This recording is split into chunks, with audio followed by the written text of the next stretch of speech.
grupo de síntomas y signos, ¿no es cierto?, que están asociados a algunas condiciones que implican riesgos o factores de riesgo de enfermedad. Y esas condiciones están relacionadas básicamente con dos situaciones. Uno es un fenómeno que nosotros le llamamos la resistencia insulínica, que es una alteración en el metabolismo, ¿no es cierto?, de la insulina, que es una hormona producida por el páncreas y que tiene que ver con el metabolismo de los azúcares. Entonces hay una alteración en ese funcionamiento. Y por otro lado, ¿no es cierto?, hay asociado a eso obesidad centrípeta, es decir, obesidad abdominal. Esas dos condiciones, ¿no es cierto?, nosotros nos plantean una situación que nosotros le llamamos el síndrome metabólico. O sea, esa panza exagerada que fundamentalmente se presenta en nosotros los varones. Y en las mujeres también. Sí, pero... Un poco menos, sí, pero ya vamos a hablar un poquito de eso, pero es una condición que afecta a ambos sexos. Para ubicarnos, ¿cuáles son los órganos que forman parte del metabolismo y cuál es la función de cada uno de ellos? Mira, en general, en este aspecto, ¿no es cierto?, nosotros tenemos que se alteran fundamentalmente el funcionamiento y el metabolismo a nivel del páncreas, pero también a nivel del hígado, ¿no es cierto? Hay una alteración metabólica en la cual empieza a desarrollarse un fenómeno que se llama la lipogénesis. ¿Qué significa eso? Que en el fondo estamos formando mayor cantidad de grasa. Por lo tanto, ¿no es cierto?, empieza a depositarse la grasa en algunos tejidos, ¿no es cierto?, la grasa que normalmente se almacena en el músculo, ¿no es cierto?, se almacena, ¿no es cierto?, en algunas zonas, pero tratamos que en alguna medida esto sea controlado, dependiendo básicamente de lo que es la dieta. Entonces, en esta condición, esta grasa comienza a acumularse en órganos muy importantes, como el hígado, ¿no es cierto?, el páncreas y a nivel abdominal. Entonces, de ahí podríamos decir que uno de los efectos del hígado graso, porque uno siempre piensa el hígado graso o el hígado con algún inconveniente tiene que ver con el consumo de alcohol. Y no solamente es eso, también puede ocurrir esto. No, sin duda que no. El hígado graso es producido por una serie de condiciones. Una de esas, en nuestro medio, por supuesto, que es el consumo de alcohol, pero también está relacionado con alteraciones del metabolismo de los grasas, ¿cierto?, colesterol, triglicéridos, lo que nosotros le llamamos la dislipidemia, ¿cierto? Eso también produce un desorden y también produce, ¿no es cierto?, desarrollo y formación de grasa a nivel hepático. ¿Esto se da en determinadas edades o le puede ocurrir a cualquiera? Mira, muy interesante tu pregunta porque este fenómeno que nosotros vemos del síndrome metabólico y la resistencia insulínica en particular, en primer lugar, hay evidencias que tienen que ver con un factor genético. Hay familias, ¿no es cierto?, en las cuales existe, ¿no es cierto?, más tendencia a desarrollar este fenómeno. Y se repite, ¿no es cierto?, en generaciones.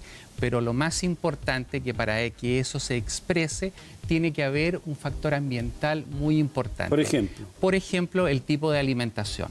Una alimentación rica en grasas saturadas, ¿no es cierto? Una alimentación rica en azúcares, ¿no es cierto? Además rica en sal, ¿no es cierto? Porque obviamente es un factor que... Fuera azúcares, fuera sodio, grasas saturadas. Esos son, bueno, hoy día hay muchos países que cuando uno compra vienen etiquetados justamente estos tres elementos: grasa saturada, sodio y azúcar. Así es.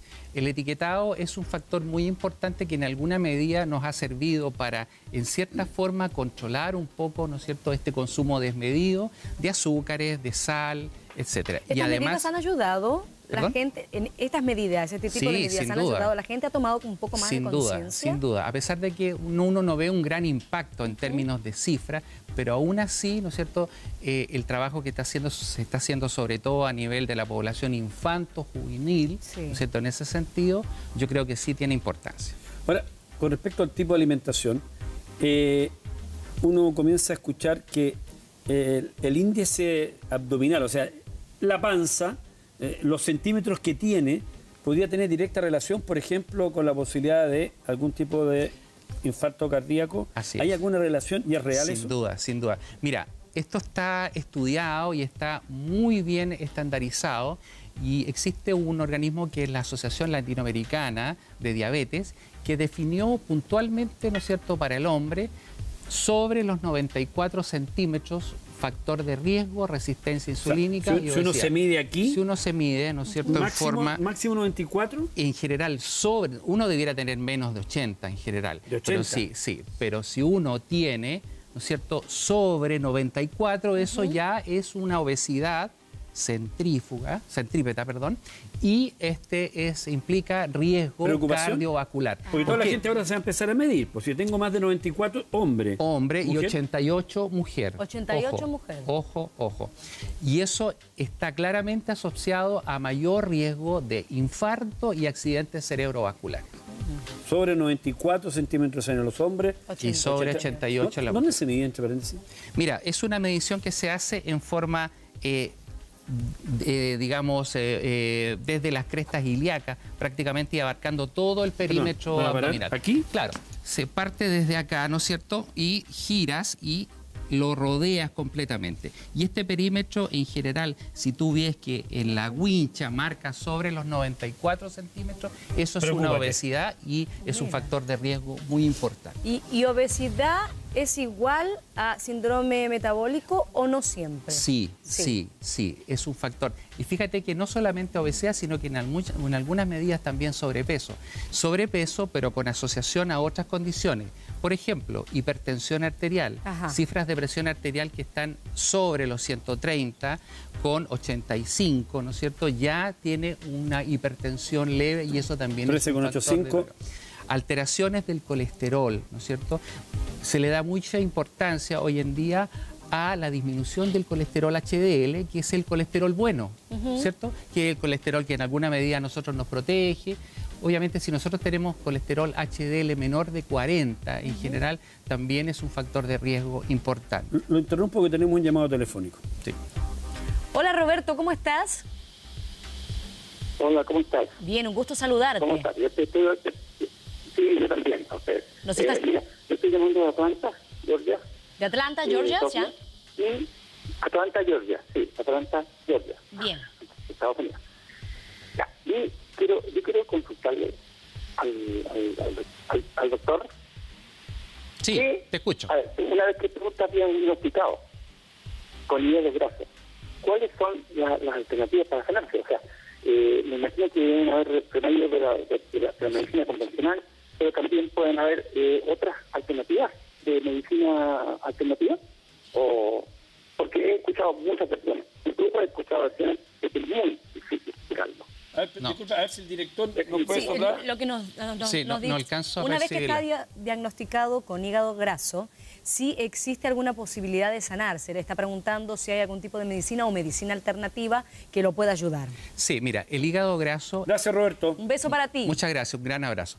El hígado graso es una condición claramente reversible. Eso significa, ¿no es cierto?, que lo que hay es una infiltración y un conjunto de grasa a nivel hepático que, como decía anteriormente, está asociado al tema del sobrepeso, la obesidad, pero también nosotros lo podemos encontrar en relación a alteraciones, ¿no es cierto?, consumo exagerado de alcohol, particularmente, ¿no es cierto?, alteraciones del colesterol y triglicéridos. ¿Cómo se puede tratar y cómo se puede manejar eso? Primero, ¿no es cierto?, con una dieta baja en grasas saturadas, bajas en grasas trans, ¿no es cierto?, disminuyendo el consumo de azúcares, aumentando la actividad física, claramente. Pero es que cuando se habla del consumo de azúcares, uno piensa que es el azúcar que le echa, que consume en el té, en el café, pero esto se presenta en muchos productos que uno consume diariamente. Sin duda, sin duda. Por ejemplo, pasta, pan, frutas. Todo lo que son los hidratos de carbono, básicamente, la idea es que sea una dieta más baja, ¿no es cierto?, en el consumo de hidratos de carbono, más rica en fibra, ¿no es cierto?, mayor cantidad de proteína y baja en grasas. Bien. Pero además, muy importante, el ejercicio. El ejercicio también tiene que ir de la mano con todo esto de lo que tiene que ver con una alimentación mucho más saludable. Y también nosotros podemos utilizar algunos productos que tienen efectos antioxidantes, particularmente en el hígado, como la vitamina E. ¿Vino? La vitamina, el vino, una copita de vino, ¿cierto? ¿Y vitamina E dónde más con qué otra cosa? vegetal, sí, fruta, pero ¿cómo la adquirimos? puedes suplementarla. Lo ¿Cómo? importante es suplementar en muchos casos, en esos casos en particular de hígado graso, una dosis de 400 a 600 unidades de vitamina E que se vende fácilmente en cualquier farmacia, no requiere de receta médica, ¿no es cierto? Y eso en general nosotros lo usamos por 2 o 3 meses. Bien. Vamos a lo que dice la gente, ¿le parece, Sofía? Vamos a ir con el comentario de Carmen Rodríguez. Ella dice, buenas tardes, equipo de Conectados. Doctor Ojeda, una pregunta. ¿El hipotiroidismo tiene que ver con el síndrome metabólico? Gracias. Correcto. El hipotiroidismo directamente no. Es una alteración metabólica que tiene que ver con el funcionamiento de la tiroides, ¿no es cierto?, en la cual por alguna causa normalmente en nuestro medio tiene un factor de tipo inmunológico, de tipo autoinmune, ¿no es cierto?, y por lo cual existe una disminución gradual y progresiva en la producción de hormonas. No es un factor directamente asociado al síndrome metabólico, pero es un factor que condiciona el desarrollo del incremento de peso, también hay alteraciones a nivel del colesterol, etc. Ahora, este síndrome metabólico ha ido adquiriendo mayor relevancia en la población mundial producto del tipo de alimentación, la falta de ejercicio, el aumento de obesidad. ¿Cuáles son los motivos? Mira, nosotros podemos decir que el síndrome metabólico es una condición que en general afecta desde adultos jóvenes, me refiero a gente sobre los 20 años hacia arriba. Hay algunas estadísticas que hablan de que hoy en día, ¿no es cierto?, uno de cada 3 o 4 personas, ¿no es cierto?, es portadora de este síndrome metabólico. ¿Y qué pasa? En este último tiempo, en estas últimas décadas, nosotros hemos observado un incremento en la población, no solamente a nivel en Chile, sino que a nivel mundial. Y eso tiene que ver básicamente con, primero, el tipo de alimentación que nosotros estamos recibiendo. Segundo lugar, ¿no es cierto?, con la disminución o la falta de actividad física, ¿no es cierto?, el tipo de vida que nosotros estamos llevando más de países industrializados, países desarrollados, mucha sedentarismo, ¿no es cierto? Entonces, eso, el consumo mayoritario de grasas y azúcares, indudablemente que son condiciones que a nosotros nos llevan cada vez a aumentar más esta condición. Entonces, se puede evitar. Prestemos atención entonces a la alimentación, a darse el tiempo para hacer algún tipo de actividad física, aunque sea salir a caminar. ¿Qué más tenemos que tener conciencia para poder evitar esta enfermedad o cualquier otra? Porque todas llevan más o menos... Lo otro que yo creo que también es muy importante es un control médico, indudablemente, porque muchas de estas cosas hay elementos de laboratorio, ¿no es cierto?, que nosotros podemos claramente diagnosticar o sospechar y hacernos controlar en forma mucho más adecuada. Una visita una vez al año, por ejemplo, vez al año, exacto. Un perfil bioquímico, ¿no es cierto?, con una medición de glicemia, muy importante, medición del perfil lipídico, colesterol particularmente, ¿no es cierto?, el control y la toma de presión arterial. La típica pregunta, sí, doctor, pero ¿a partir de cuándo?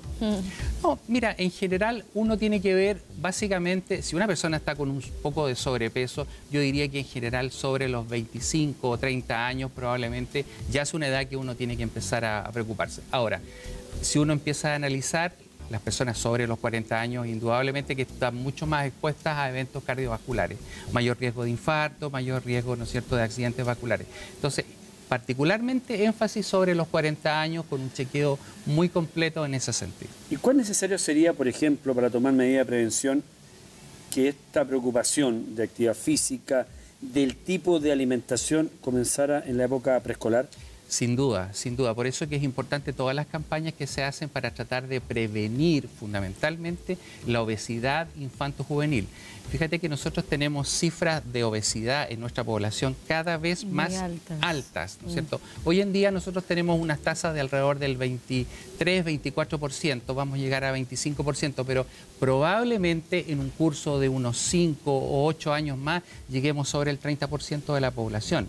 Con obesidad. Con obesidad. Con obesidad. Y con sobrepeso el 60% de la población. Cuando hablamos de obesidad, ¿qué es lo que es ser obeso?